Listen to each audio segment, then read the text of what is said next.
we spoke about very crucially the differences, but sometimes I have a doubt. See, even in Germany, for example, some of my colleagues who are living in the, let's say, in Indian context, you can call rural areas, the same like here. There, let's say I'm in Hanover, I'm sitting here, but there are people, let's say in 30, 40 kilometers outside, they are complaining that the internet is not so good. So I cannot really work in home office. So somehow I have to go to office and do it because it is. So this rises to a question. This whole digitalization process and also the availability of that home space into a working space, but also many other reasons. From your perspective, one point you have very crucially said, empowering. That it's an empowerment of an individual, but also as a process. So how far the digitalization have come, let's say to the positive angle of it, to start with, how far it has come to empower the individuals otherwise, or empower their voices, let's put it this way, which otherwise would have never been possible to have heard outside their own four walls. Mm-hmm. Yes, thanks, Pallava. I think this is one of the core contribution of digitalization as we see it today. It has, despite all the problems that you also mentioned, like the question of bandwidth, broadband technologies, how reliable is the technology? These are issues that we will talk about later on. But despite that, what we have today around the world, so many people have got access to mobile technologies and mobile devices. It has empowered them. You can go through your gadget, even if it is a more of a basic gadget. You can check what is happening around the world. You can check market prices. You can install small apps which can help you communicate with the world, check market prices, stay connected to people around the world, with your friends, family members, relatives, etc., for almost no price. Earlier, like I remember when I was in the 90s in India and I needed to communicate to Germany, I was paying in those days 80 rupees a minute for sending a fax or something like that. So it was much, much more difficult. So today the consumer is much more empowered. Today a normal person is much more empowered to connect to almost anyone in the world for almost no costs. So I think on the positive side, we have got a lot of empowerment, definitely.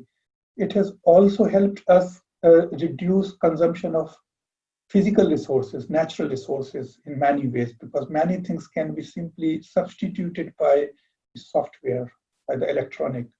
So it has been very beneficial to the mankind and to the nature on many counts. And there are, of course, many challenges. So everything, every phenomenon, as we know, has two sides. It has something positive, it has something negative. And we will talk about both opportunities and challenges. But I'm pretty sure that digitalization via social media and the likes has made the empowerment of people a reality to a large extent. Right. So let's stay on that positive side of it.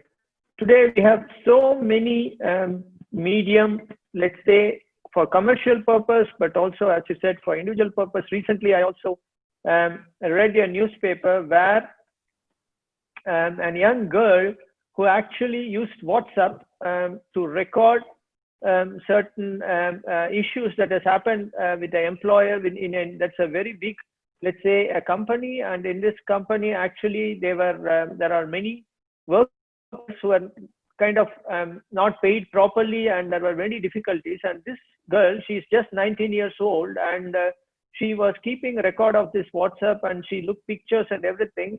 And when it reached as an extent, she released it to the world and the media world, and immediately the law enforcement agencies could come, and then almost 1,000 workers were released from the exploitation from this company. I just read it, and this could have been never without this case. I mean, in one go, 1,000 workers are released from this point. So, I mean, how I think it has become, let's say, part of our life. I could not think anymore that we don't have these tools that has become like part of us. Like internet has become like birthright, if you can put it. And probably I'm exaggerating a bit, but I think it has come that way, isn't it? Yes, it is. It is definitely, and it's a great example of the empowerment. In fact, Palabai, because if people in like someone in a rural area, or maybe like thousands of kilometers away from the capital, from the access to law enforcement agencies, etc., has got now today the numbers, the WhatsApp numbers, etc., almost without any cost.